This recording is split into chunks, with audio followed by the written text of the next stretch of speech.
Welcome back to Norfolk Perspectives. Well, Kwanzaa is right around the corner, and we got three people here who have been intimately involved in making sure that it comes to Slover in a proper way.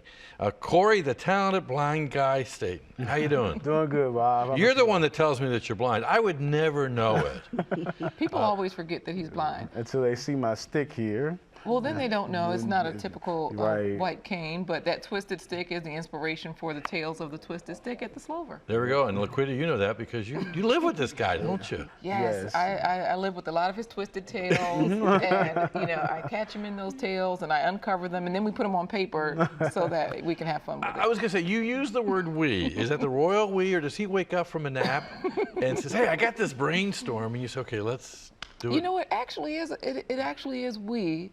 And Corey sometimes listens to me, but he's a lot of times a brainchild. See, that's the fact. Regina can attest to that. She's seen Corey misbehave on numerous occasions. Oh, occasionally. So, Regina, do they call you or do they have to see you in person? Because you do have caller ID, right? They're calling again. Yes, and I look and I'm going like, oh, they're calling me again, okay. So, Regina Moody, you're the costume designer. So, Yes. okay, so it works with him taking a nap, you craft it, and then they call you and say, can you make something out of grass? Yes.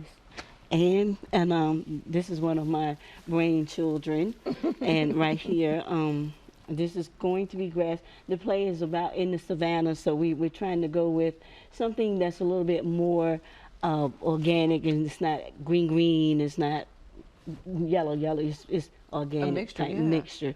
And this is just part of it. This is part the of it, start of yes. one, and there's the hat that goes along with it, Right. and of course several other pieces that go along with it. And then what's the, I understand there's a large snake and a small snake and a good snake and a bad snake? Right.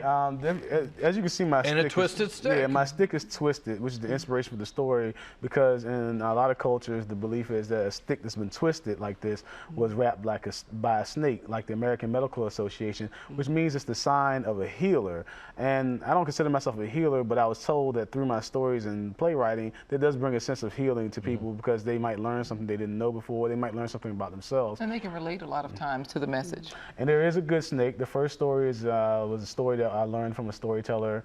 That story is it's about a snake called Yangata Chaina. He's the good snake. He does the healing. Then the second story I learned from another storyteller is about a snake called Ojola, who is the bad snake, who tries to eat folks.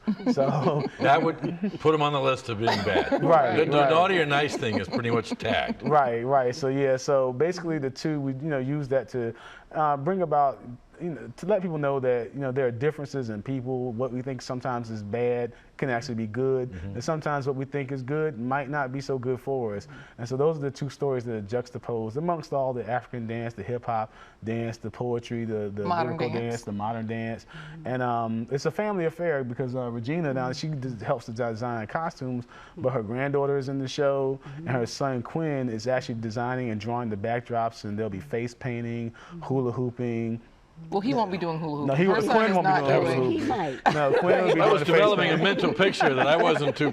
No, Quinn will be doing the face painting and temporary tattoos. Yeah, as part of the crafts, because Kwanzaa is all about making things, getting together with family and friends, and celebrating and creating. And so he'll be doing temporary tattoos and not hardcore. He can do that, but not at Kwanzaa this time. It's a family event. There we go. Now, this is all going to take place on December 26th. Yes, December 26th, we're going to be at the Slover Library doing the production. It'll start, doors are open around 5:30, and you can participate in different lobby events. The actual show will be from 6 till about 8 o'clock. No, 6 to 7, because we have crafts afterward. And then we're using this. Collaborative effort. That's what I love. We're using this as a kickoff for our New Year's Eve. It's a New Year's Eve celebration, New Year's celebration for us to kick off the new year. And we go right from that into our Taste of Nigeria event on January the 15th, which is a gala for us. It's going to be our first annual gala. And there'll be Nigerian food tasting, Nigerian wine sampling, and performances by Nigerian storytellers that are coming all the way from Disney in Florida to be a part of our tour. So a lot of different things going on, and this December the 26th at the Slover, the Umoja at the Slover is coming up, and Dudley Colbert and his crew at the public libraries have done a great job in helping us to make this happen. So we're just ready to go, and we're excited. The cast is excited. Miss Regina is tired of us asking for more costume pieces, so she can't wait Not for yet. she can't wait for December the 26th to be over. But December 26th from 5:30 until 8 o'clock we'll 8 be at the o'clock. Slover Library. Yeah. And it's just the beginning. LaQuita, I'm going to ask you because I was teasing about taking a nap. This guy doesn't take time to sleep. No, he But doesn't. really, these stories are born out of hundreds of years of storytelling. That's true. And really the oral history. That's true. The oral history is important. You know, the griot of the African culture was the storyteller, the history keeper of the people. And the story, one of the stories that Corey is telling, we acquired from a Nigerian storyteller, one that will be at the gala in January. And so, you know, you constantly share and you stay connected with these stories. And so, yes, it's, you know, it's lots of research, lots of learning, and it's nice when you can make that connection with the fun, you know, so that you can connect with other people.